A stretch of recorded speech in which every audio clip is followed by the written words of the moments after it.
Bom, pessoal, boa noite para todo mundo. Então, é uma satisfação a gente poder participar mais uma vez desse curso de especialização, né, da nossa Escola de Administração aqui da Universidade Federal do Rio Grande do Sul, e também uma alegria a gente poder manter essa disciplina de gestão de indicadores, né? Na verdade, os indicadores eles são essenciais quando a gente pensa em trabalhar do ponto de vista de gestão, do ponto de vista de administração, né?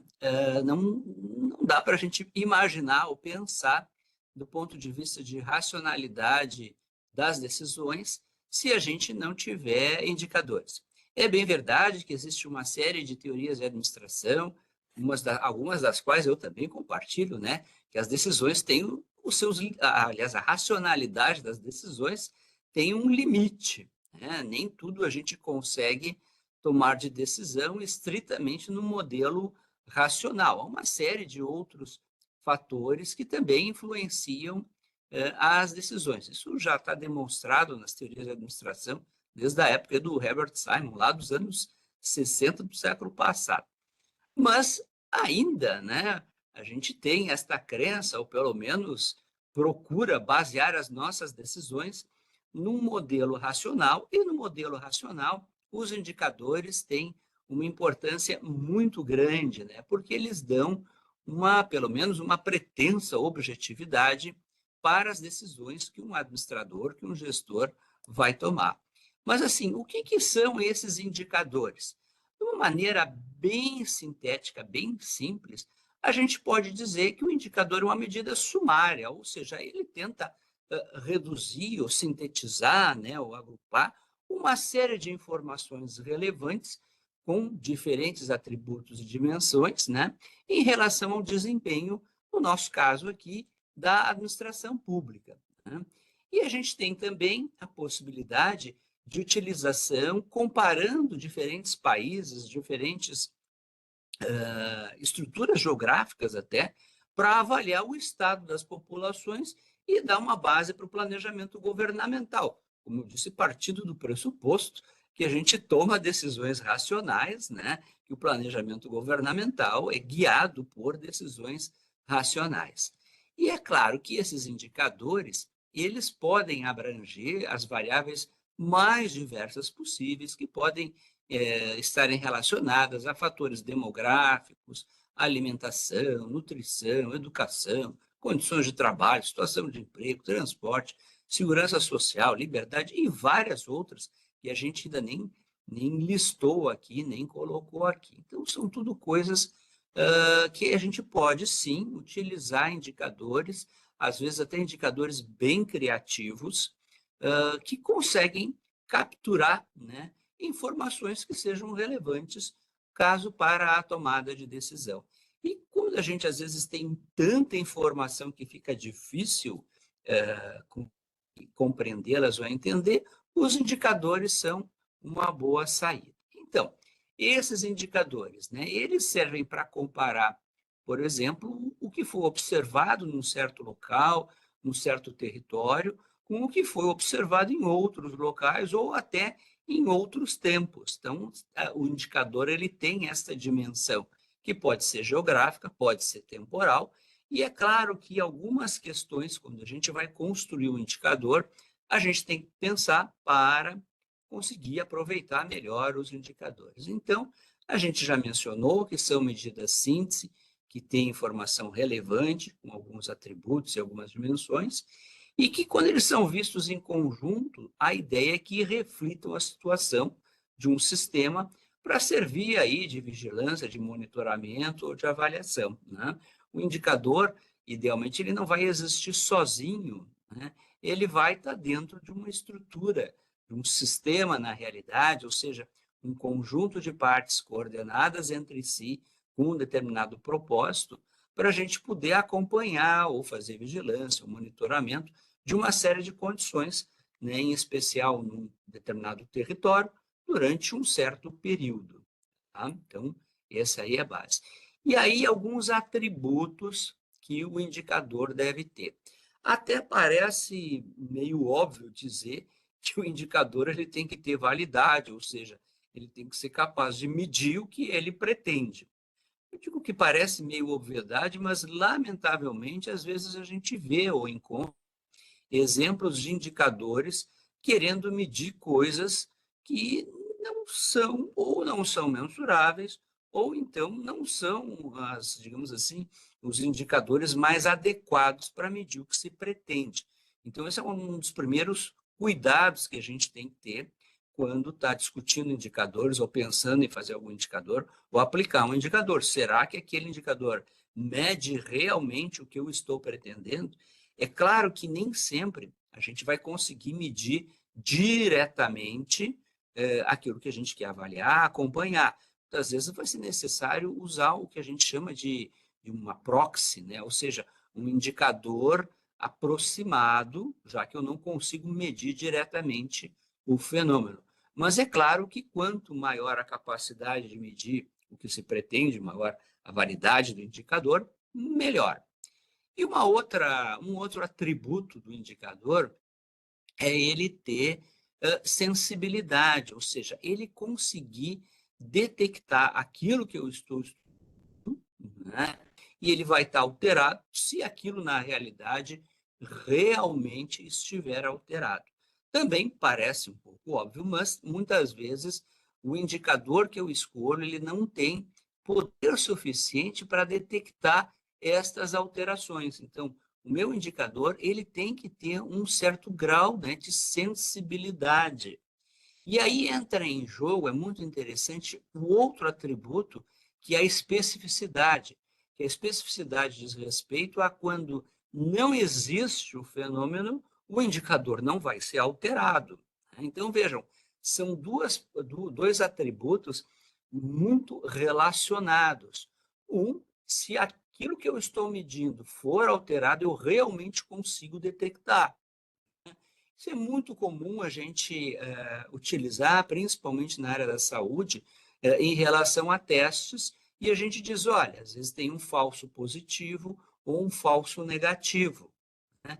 Então, por exemplo, às vezes existe lá o fenômeno, mas ou a doença ou a infecção, por exemplo, né? E eu tenho um teste e, no entanto, aquele teste não consegue detectar, ele não tem sensibilidade suficiente.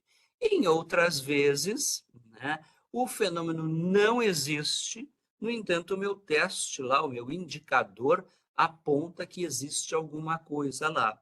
Então, essas propriedades, né, em relação a ser um falso positivo, a ser um verdadeiro positivo, um falso negativo, um verdadeiro negativo, elas estão relacionadas a esses atributos, né, de sensibilidade e especificidade do meu indicador. Então, vejam, isso pode se aplicar para as mais diferentes áreas, né? Posso, de repente, implementar uma política pública e quero ver se realmente aquela política pública deu resultado. Pode ser, entretanto, que o indicador que eu estou usando para avaliar aquela política pública, ele não tenha sensibilidade suficiente para detectar mudanças. Por exemplo, se eu tenho lá uma política que, em princípio, mudaria os níveis de renda de uma população, eu tenho que ter lá um indicador que tenha sensibilidade suficiente para detectar essas alterações, né? Ou então tem que ter cuidado para o meu indicador daqui a pouco não dizer, né, que houve alguma coisa e, na realidade, não houve coisa alguma, né? Então, são propriedades importantes dos indicadores, né? São atributos importantes. A confiabilidade é outro atributo também importante. Quer dizer, se eu estou avaliando, né, uma situação e eu vou avaliar a mesma situação, mas num outro território ou mesmo num outro momento, né, eu tenho que ter uma capacidade de reproduzir os mesmos resultados. Se as condições são as mesmas, o resultado do indicador também tem que ser o mesmo. Ele não pode né, numa determinada situação, apontar alguma coisa, e nessa mesma situação, né, dar um outro resultado. Então, também é uma outra propriedade importante, que é a confiabilidade. É mais ou menos como a gente diz em relação à balança, quando a gente vai se pesar, né? Ora, eu posso ter pesos diferentes, mas tem que ter lá, se alguém bota lá, vamos supor, né, 30 quilos e o outro 60 quilos, bom, daqui a pouco vem uma outra pessoa com 90, quer dizer, tem uma proporção ali, tem uma relação, e dá para confiar que aquela última medida é 3 vezes a primeira, então é confiável ou não. Outro atributo é a mensurabilidade. O que é isso? Tem que tentar se conseguir dados que sejam disponíveis e fáceis de conseguir. Também não adianta eu ter um indicador maravilhoso, mas que eu vou levar um tempo enorme para conseguir todos os dados para montar o meu indicador.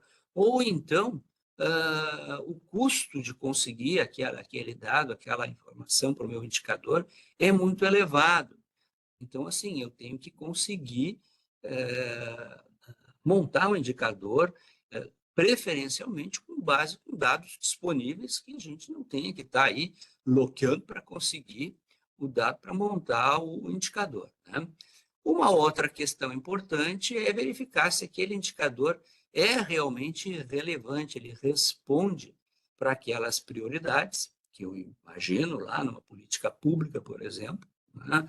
Porque daqui a pouco eu posso ter um indicador que até tem lá a sua validade, tem a sua sensibilidade, especificidade, tudo, consegue ser reprodutível, tudo, mas não é relevante naquela política pública implementada, por exemplo.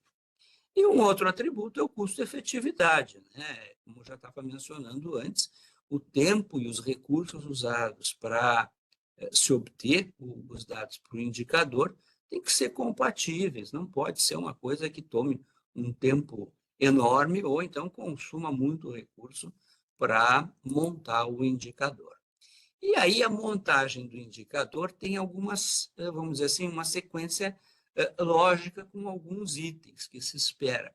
Inclusive, depois vou mostrar para vocês aí, né, tem trabalhos aqui no curso que justamente fizeram, os trabalhos de conclusão, fizeram uma avaliação, implantação de fichas de indicadores nas suas organizações. Então, uma ficha dessas, por exemplo, ela tem que ter, primeiro, como é que é o nome do indicador e uma fórmula que esse indicador é calculado, porque ele vai ser uma expressão matemática. E existem tipos diferentes que a gente já vai verificar aqui, já vamos também examinar. Pode ser taxa, pode ser coeficiente, pode ser um índice, pode ser uma razão, pode ser uma proporção. A gente já vai passar por essas coisas aqui também, daqui a pouquinho, né?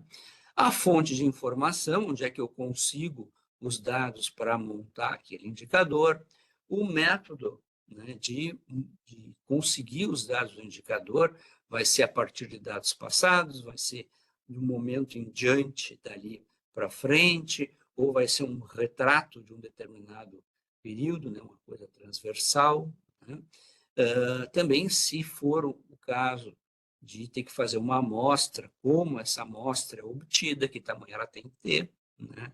O caso da amostra vai afetar muito aquelas propriedades que a gente viu anteriormente, de sensibilidade, de especificidade, dependendo da minha amostra, se ela for às vezes muito pequena, eu não tenho poder estatístico suficiente para detectar as alterações que existem na realidade, né? Depois, quem é que vai ser responsável por medir ou por fazer, né, a coleta desses dados, né, e com que periodicidade, a frequência ali, de vezes, né? E aí algumas informações que são realmente bem relevantes, né? Para que na verdade, eu estou fazendo aquele indicador, para que ele serve, né? Então, qual o objetivo daquele indicador? E, inclusive, pode estar associado ali a alguma meta de atingimento, um determinado tempo, um determinado prazo. Então, são características, observem, que se espera que os indicadores tenham, né? Bom, e aí esses indicadores, eles podem ser expressos, como a gente já estava mencionando, com números que podem ser números absolutos, podem ser números relativos, podem ser índices, razões, proporções, taxa ou coeficiente, né, medidas de tendência central ou de dispersão de variabilidade. Vamos dizer assim, cada item desses tem lá vantagens e desvantagens. Vamos dar uma olhadinha, então, primeiro nos coeficientes, razões e proporções. Tá? Primeiro, antes de entrar até nos coeficientes, razões e proporções, eu posso usar números absolutos, não tem problema usar número absoluto como um indicador. Por exemplo, em situações em que a população é realmente pequena ou são eventos raros, eu posso sim usar como indicador o próprio número absoluto. Né? Cidades muito pequenas, por exemplo, né? Então não precisa eu converter e, digamos assim, fazer com base em 1.000 habitantes ou 10.000 habitantes. Posso já colocar o número absoluto direto, ele vai me servir, sim, como um indicador. Né? Então, quando os fenômenos são mais raros, ou as populações são pequenas, o número absoluto serve, sim, como indicador. Mas, vamos dizer assim, o mais comum é a gente utilizar uma série de números relativos. E aí é um cuidado que a gente tem que ter, porque muitas vezes a gente chama as coisas por um nome e que, na verdade, não está bem correto. Né? E, por exemplo, com o índice acontece bastante isso. O índice ele é uma relação entre entidades de natureza distinta. E acho que todo mundo aqui já ouviu falar, né, do índice de massa corporal, IMC, né, que tem aqui uma fórmula do peso por altura ao quadrado. Né, e esta fórmula, vejam, ela está relacionando duas medidas que são de natureza distinta. O peso eu meço lá quilograma, a altura em centímetros ou metros que seja. Então, quando eu faço relações entre entidades de natureza distinta, não ou altura por altura, tá? Mas coisas com naturezas distintas, eu tenho um índice. Então, isso é bem importante a gente guardar para não chamar de índice o que não é índice. Então, cuidado com isso. E aqui um exemplo, então, bem conhecido de todo mundo, que é o índice de massa corporal. Tá? E aí eu tenho também um cuidado, eu tenho que ter um cuidado, se o meu indicador ele é uma razão ou ele é uma proporção. No caso da razão, vejam, pelo menos uma parte, né, do numerador, ele não está no denominador. Então, o numerador não faz parte, não é subconjunto do denominador. E aqui a gente colocou uma formulazinha, o A dividido por B. O A não tem, digamos assim, nada a ver com o B. Exemplo, né, bem clássico na área das políticas públicas mesmo, é a razão de sexo entre homens e mulheres numa determinada comunidade. E vejam, é diferente da proporção. Na proporção, também a gente vai dividir uma coisa pela outra, mas notem que no denominador tem lá, né, está incluído o numerador. Tá? Então, por exemplo, se eu tenho um total de óbitos do período, um subconjunto desse total de óbitos é os óbitos, por exemplo, por câncer de mama.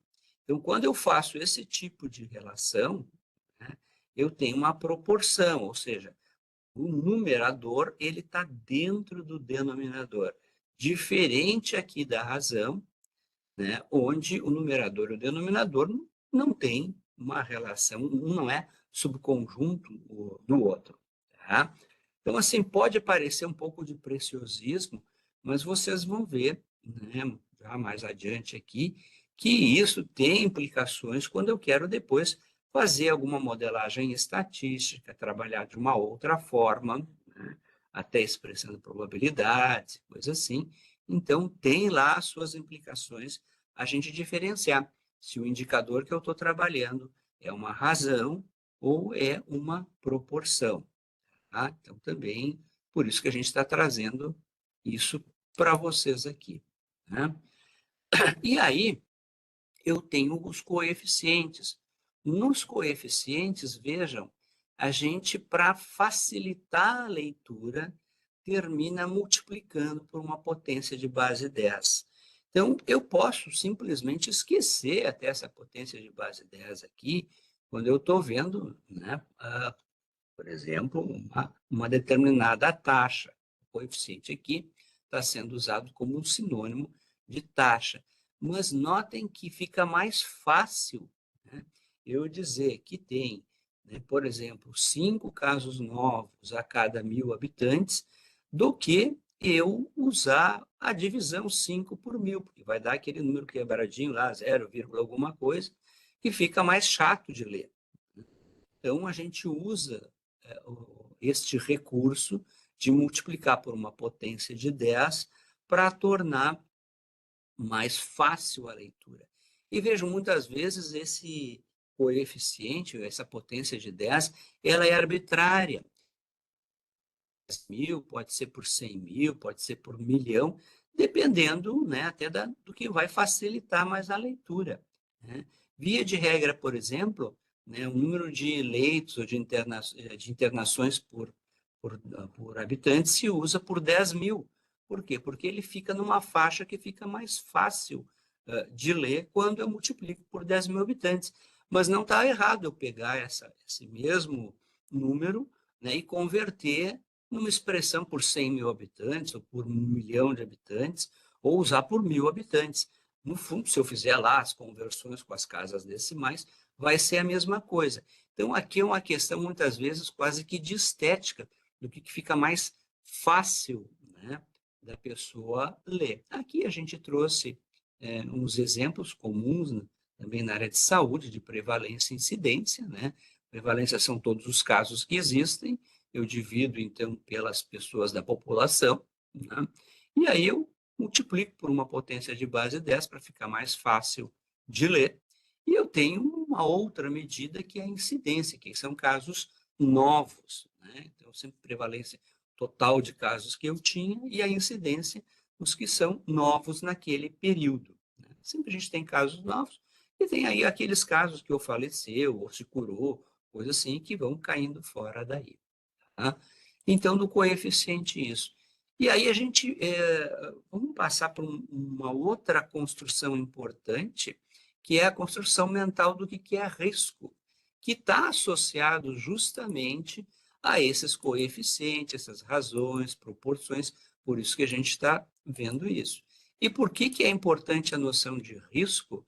Porque se eu estou pensando em política pública, se eu estou pensando em administração pública, eu estou pensando em eventualmente algumas intervenções, né, que estão relacionadas a algumas circunstâncias no tempo presente, e eu quero que isto caminhe numa determinada direção para ter um determinado resultado futuro.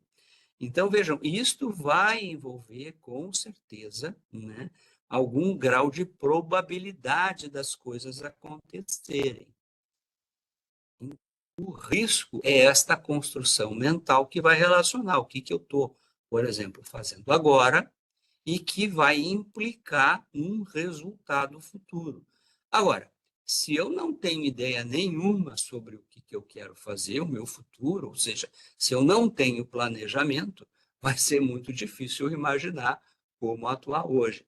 Então, vejam, se a gente está falando de planejamento governamental, nós estamos falando de algumas estratégias, né, alguns caminhos que vão ser tomados, e esses caminhos eles podem ter maior ou menor chance de realmente chegarem num determinado desfecho.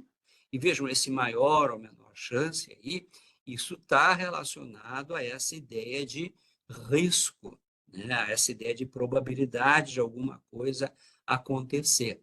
Tá? E aí, é claro, se eu tenho indicadores que me dão essas relações, né, entre os insumos que eu utilizei, as coisas que eu fiz, né, as intervenções que eu realizei e os potenciais desfechos, vejam, eu começo a ter um certo grau de previsibilidade se vai dar certo ou não aquela intervenção governamental que eu estou propondo no âmbito da administração pública. Agora, se aquele desfecho que eu estou pensando em atingir, né, ele não é relevante, ou ele não existe, ou para aquela população, naquele território, as pessoas acham que não adianta fazer nada, porque não vai mudar nem nada, né? Então, não tem sentido toda essa discussão de qual indicador seria melhor para acompanhar se vai a intervenção dar certo ou não. Então, é claro que está muito ligado também a essa, vamos dizer, essa cultura ou essa crença que tem na população daquele território, se aquela intervenção faz sentido ou não faz sentido. Pode até se achar que faz sentido, cientificamente provar que faz sentido, mas se naquela cultura ou naquele local, naquele território, né, aquela comunidade está convencida que não faz resultado, não tem efeito nem nada, né, já começa aí a nossa intervenção uma série de problemas. Tá? Mas ainda no risco, vejam, ele está muito associado a essa questão então, de probabilidade, que pode ser realmente um evento indesejado ou também até pode ser um evento desejado. Né? E a gente costuma, né, agrupar esses fatores aos quais as pessoas estão expostas, a denominar esses conjuntos de fatores de risco e que podem, então, envolver um determinado resultado, um certo desfecho. Né? E aí a gente pode dizer que, de certa forma, o risco ele é um correspondente. Né? Alguém perguntou ali se está alterando o slide para todos? O Rafael, não. Para mim tá ok. Mas então, o risco, de certa forma, ele corresponde a uma ideia matemática de probabilidade. Então, ele está associado com essa ideia de probabilidade. E vejam, é uma palavrinha tão importante que na própria Constituição, na parte da saúde especificamente, né, aparece lá, né, a ideia de que políticas sociais e econômicas que visem a redução do risco de doença e de outros agravos. Então, aparece essa ideia, essa noção, observem, no próprio texto constitucional, no campo, no caso da saúde, como direito de todos, dever do Estado, mediante que políticas sociais e econômicas para reduzir o risco de doença e outros agravos também, acidentes de trânsito, e outros, por exemplo. Tá? Mas notem como a ideia de risco foi, inclusive, para o texto constitucional, colocando ali um sentido, né, para as políticas sociais e econômicas.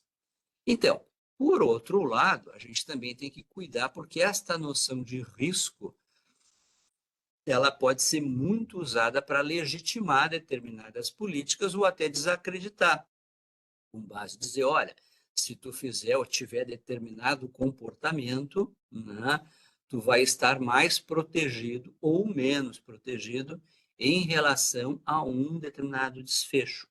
Então, a noção de risco, ela também pode ser utilizada do ponto de vista político, né, para fazer acreditar ou desacreditar, legitimar ou não, uma determinada intervenção que a administração pública faça.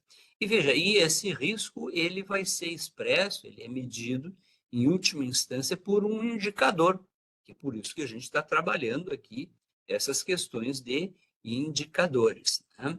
E aí o risco, a gente pode utilizar ele do ponto de vista retrospectivo para dizer, bom, eu estou nessa situação agora porque lá anteriormente eu fiz ou deixei de fazer tal coisa, né?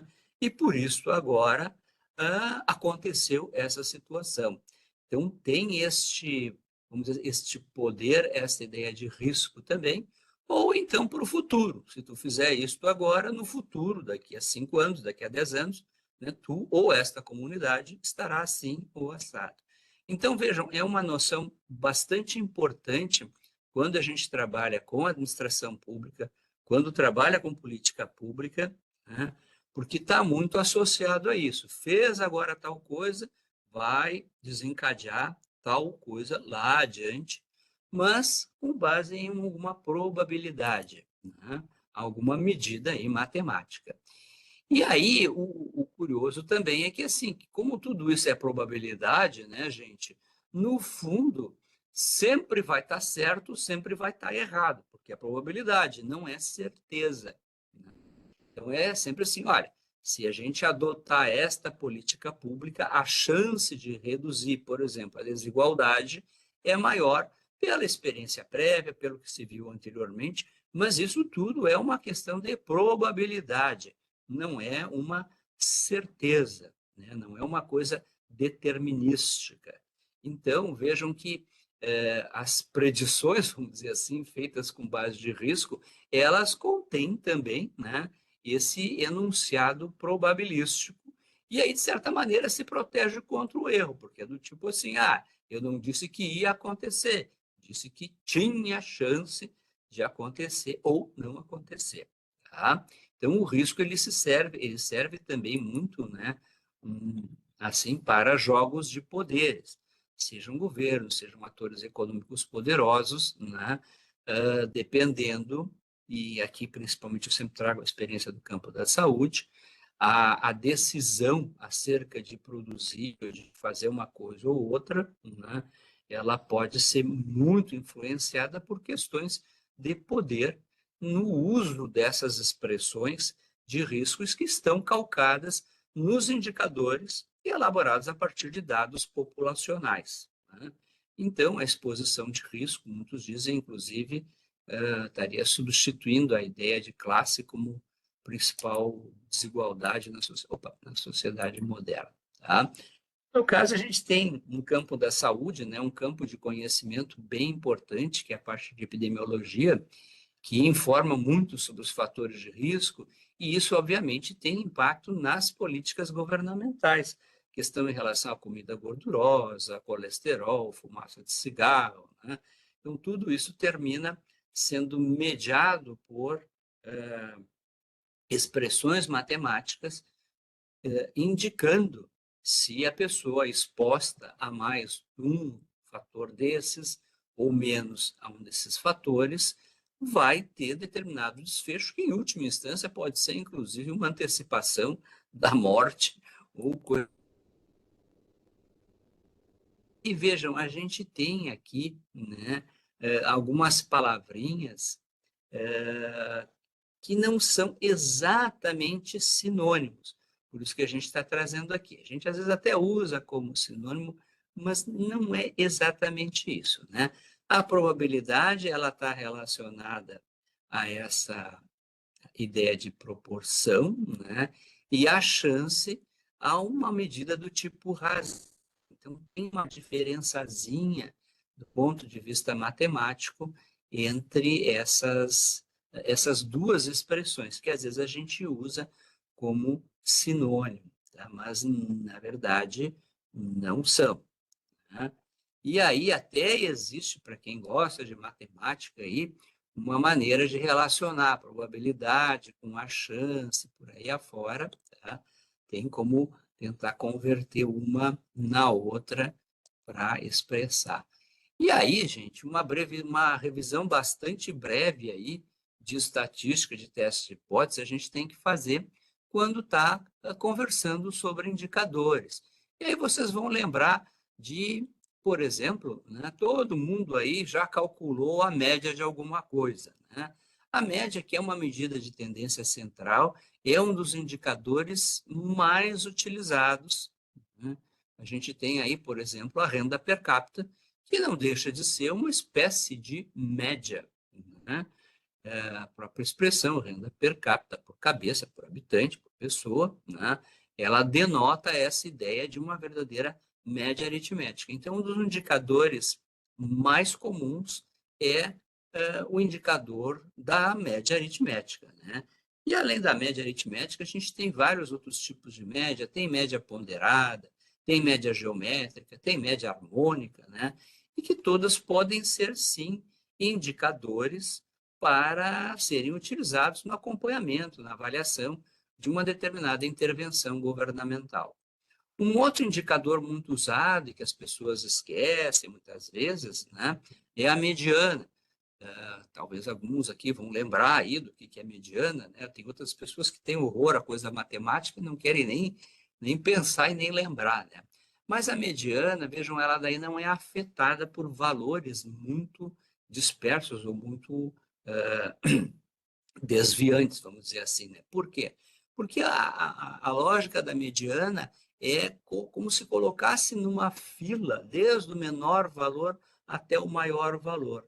E aí vê exatamente qual é o valor que está no meio da fila, né? Então, a mediana e os seus derivados, vamos dizer assim, que são os quartis, tercis ou decis, né, são muito utilizados, principalmente em distribuições que são bastante assimétricas, como, por exemplo, distribuição de renda. Então, quando eu quero descrever uma distribuição de renda, por exemplo, descrever por decil de renda, né, ajuda bastante, porque dá uma ideia, né? Assim, numa eventual fila, se conseguisse fazer isso, a gente tem, por exemplo, toda a população, desde quem ganha menos até quem ganha mais, e eu posso dividir ali, por exemplo, em 10 grandes grupos, e eu tenho meu primeiro decil, eu vou comparar quanto é que é a renda ali com o decil maior, né? Então, isso pode ser usado em diferentes situações, a própria mediana, que seria um grupo acima ou abaixo de 50%, ou por tercil, né, ou quartil, ou por decil. Então, são medidas de tendência central, no caso aqui a mediana, né, que pode ser muito útil para descrever, na medida que não é afetada por valores muito extremos, como é o caso da média. Tá? Então, às vezes pode ser mais interessante eu descrever ou eu utilizar como indicador numa política pública uma mediana do que uma média. E aqui a moda também, que daí é o caso, o valor mais frequente ou mais comum, também pode ajudar, né? Uma outra medida, que é a medida de dispersão ou de variabilidade, que a gente chama de amplitude interquartil. O que, que é isso, né, gente? É tentar dividir, né, como a gente fez lá com a mediana, que tinha metade abaixo e metade acima, né, os quartis, eles são uma divisão ainda da mediana, né? Eu pego a mediana lá e ainda divido, eu vou ter de 0 a 25%, 25 a 50%, 50 a 75% e mais que 75%. E eu expresso isto, né, ou dou uma ideia de distribuição com amplitude interquartil. Usualmente se faz entre o quartil 25 e o quartil 75 e coloco a mediana. É uma outra maneira. Talvez a maneira mais comum que vocês vejam, sempre de descrição de um indicador, é a gente usar a média e o desvio padrão.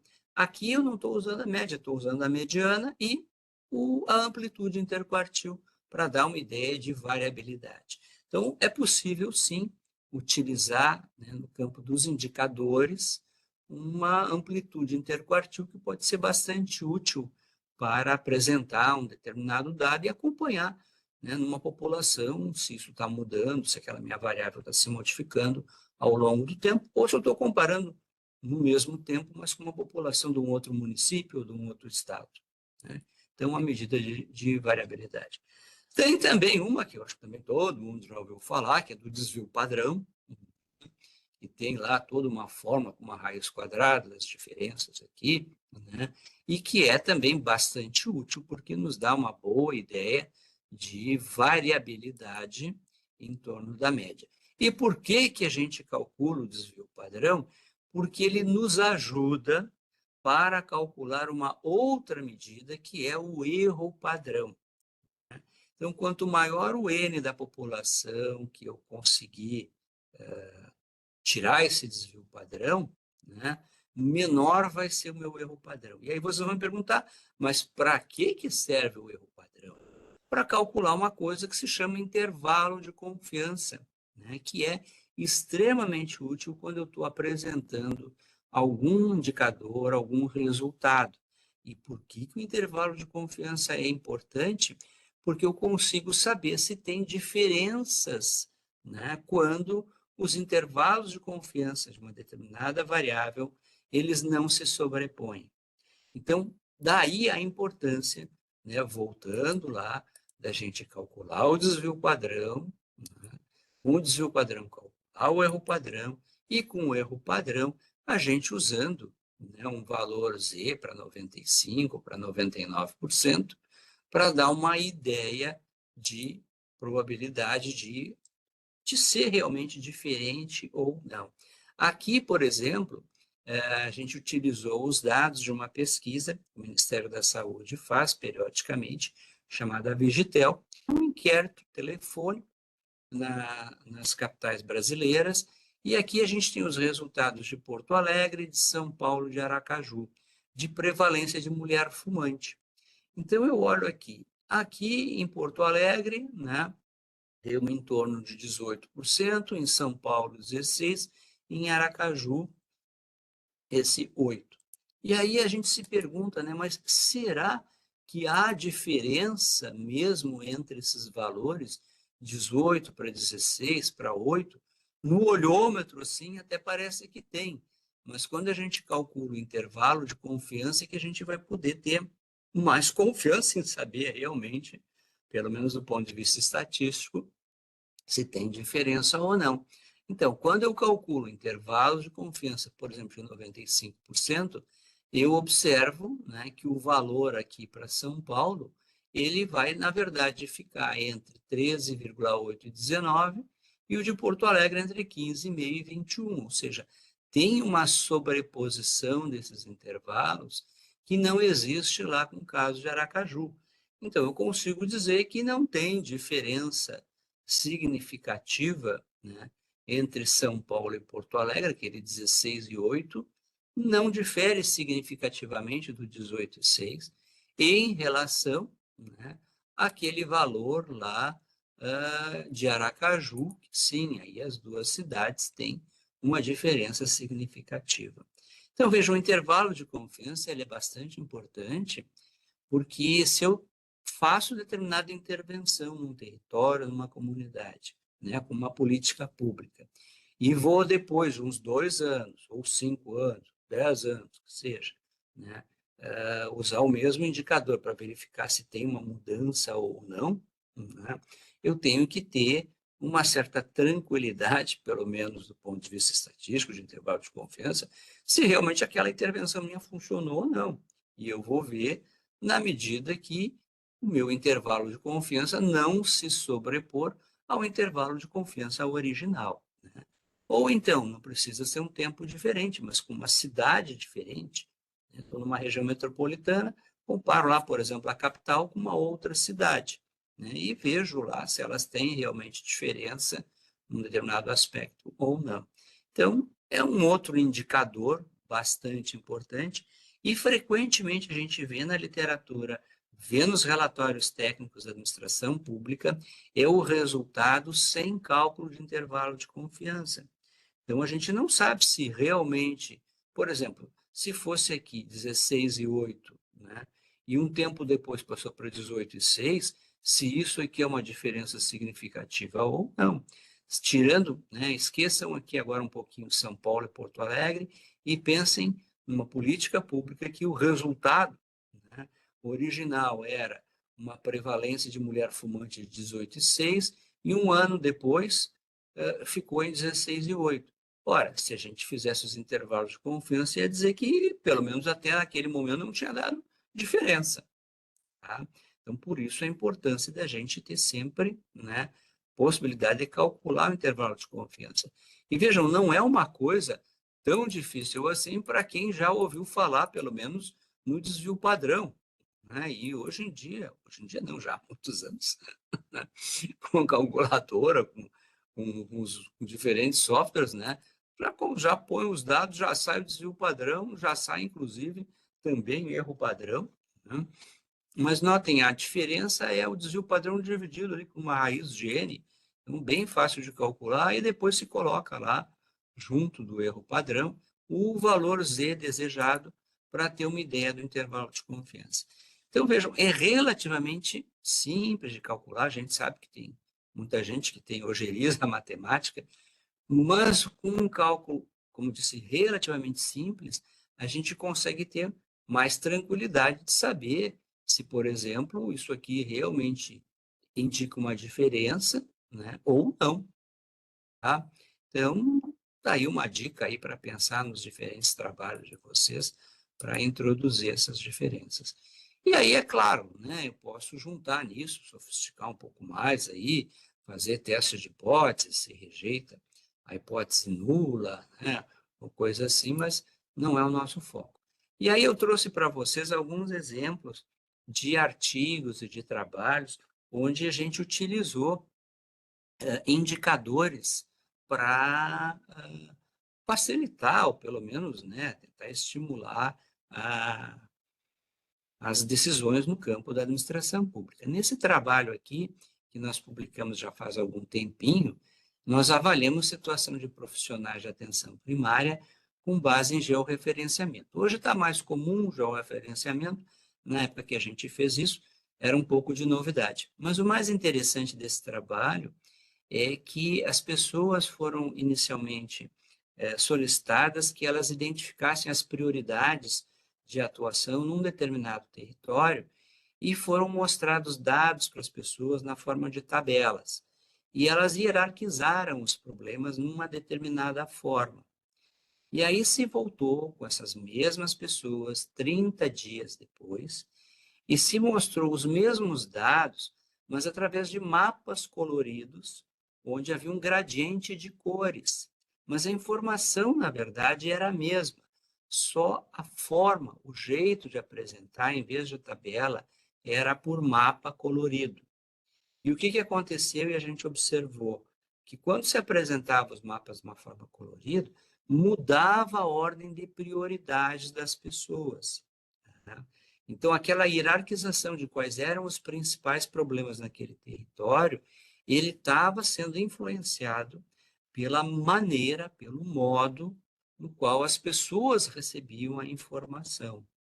Então, isso é bastante interessante, porque o que as pessoas diziam? É que, às vezes, ler uma tabela era muito chato.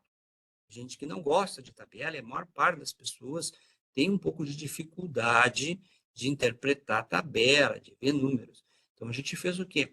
Né? Adotou uma outra estratégia de passar a mesma informação, mas com mapas coloridos, como disse, conforme o gradiente, se era maior ou menor, né, a situação, a cor era mais forte, né, mais clara ou mais escura.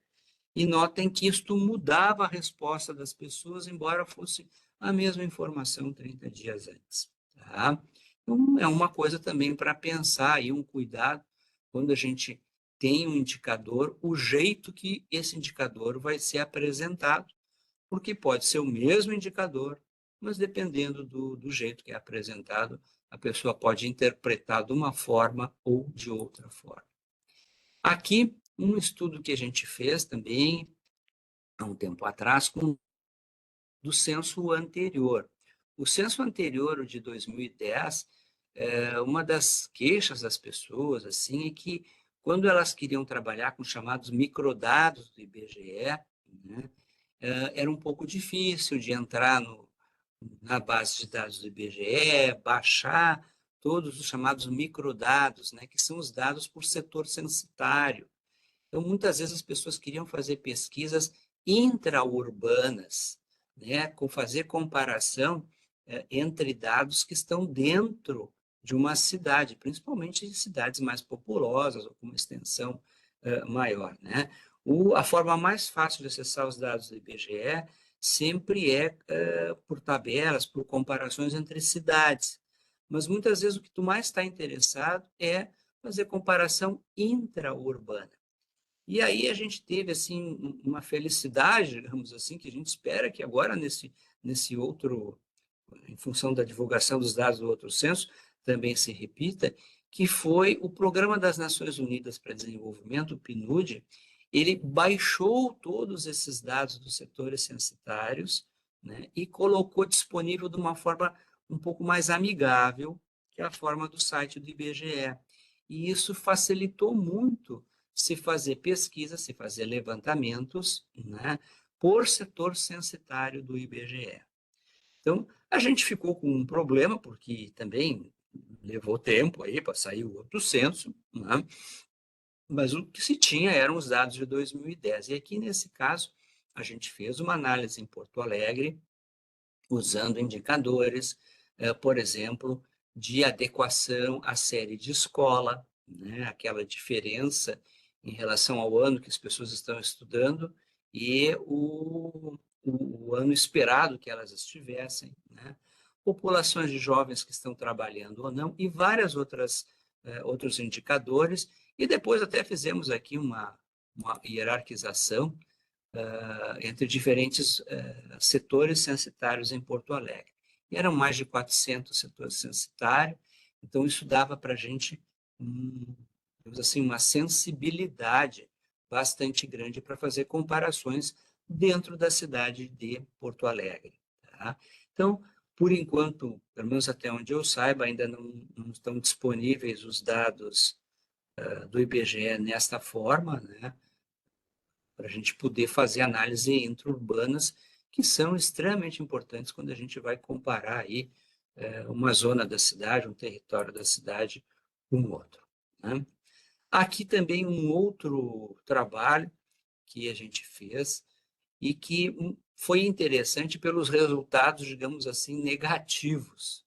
Né? Às vezes as pessoas se preocupam muito em fazer um trabalho, alguma coisa, e que tem que dar alguma diferença, que tem que dar um resultado. Mas muitas vezes o fato de não encontrar um resultado é um resultado importante. Aqui a gente examinou, eram 7 indicadores que as vigilâncias sanitárias nos municípios usavam no Rio Grande do Sul, e se examinou no estado inteiro esse tipo de indicador.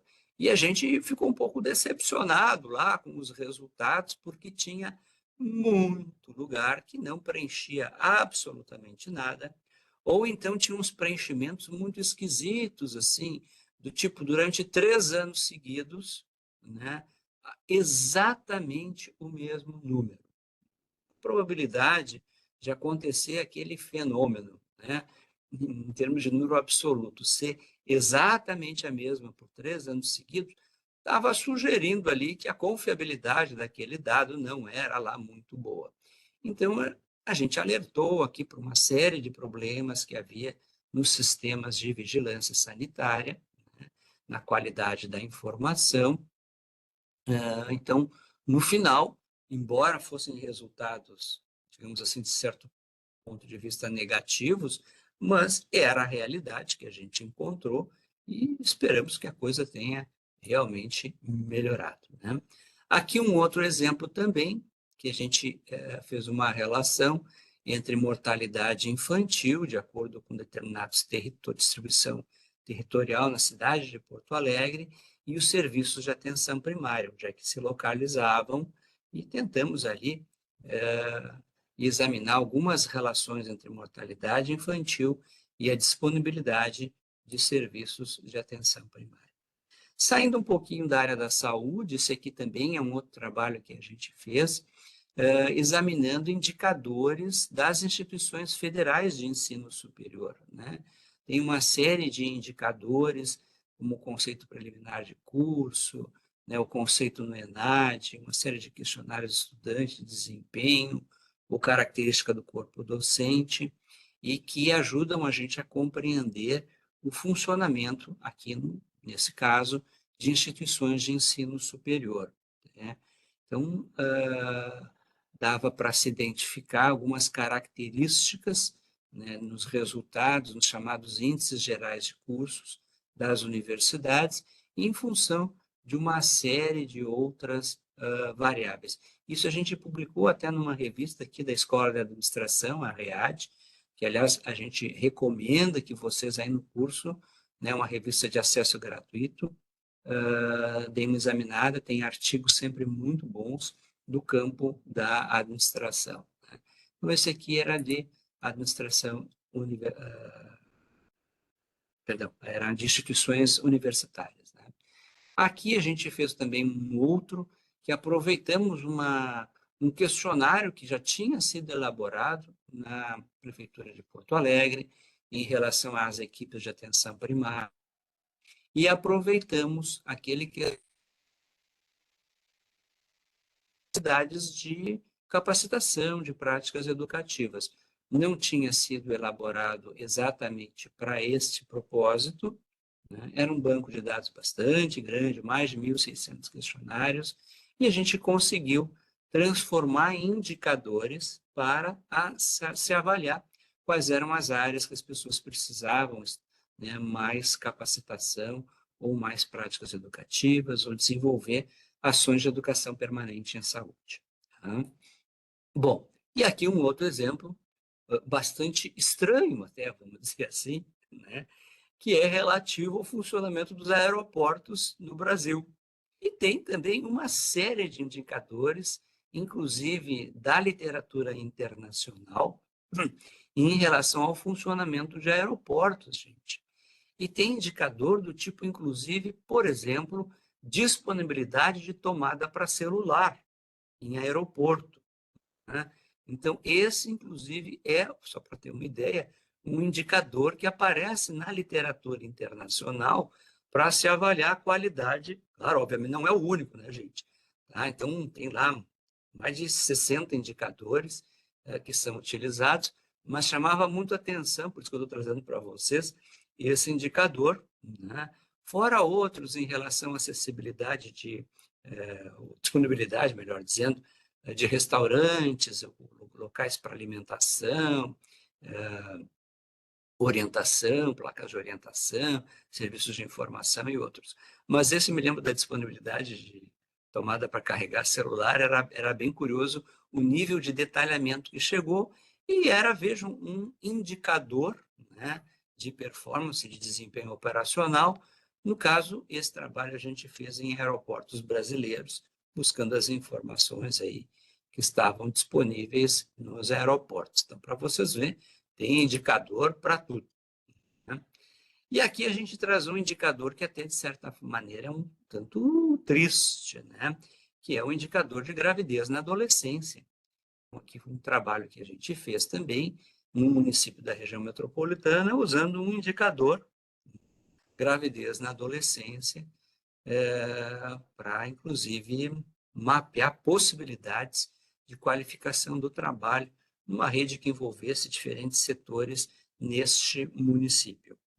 A gente tem um problema bastante pesado no âmbito do Sistema Único de Saúde, né? Tem uma proporção bastante expressiva de partos de adolescentes. Tá? Então, esse é um outro exemplo. Aqui também são outros exemplos de indicadores que são possíveis se montar. A gente estudou, por exemplo, o desperdício de vacina, e é como examinar né, para quem tem mais familiaridade com logística, com administração de materiais, né, não deixa de ser um estoque, né, ou então um cálculo de entradas e saídas de um estoque, todo esse lidar com as vacinas. E a gente observou, né, utilizando sistemas oficiais de controle dos estoques de vacina, uma situação bastante, vamos chamar assim, até de peculiar, né? Acho, tal, não sei se todo mundo tem conhecimento aí ou não, né, da área da saúde, mas a gente tem vacinas que são multidose e vacinas que são monodose. Tem umas que cada dose vem num frasquinho e tem outras que cada frasco tem 5 doses. Então, essas vacinas que vêm 5 doses num frasco, elas têm, quando o poder público compra, um custo menor, né? Mas aí o que acontecia, que a gente observou, né? Uma vez que tu abre aquele frasco, tu tem que usar todas aquelas doses que estão ali, no caso, 5 doses lá. Se tu não usar, o frasco está aberto e aquilo representa desperdício daí, porque não pode ser mais utilizado, não dá para aproveitar no outro dia. Tá?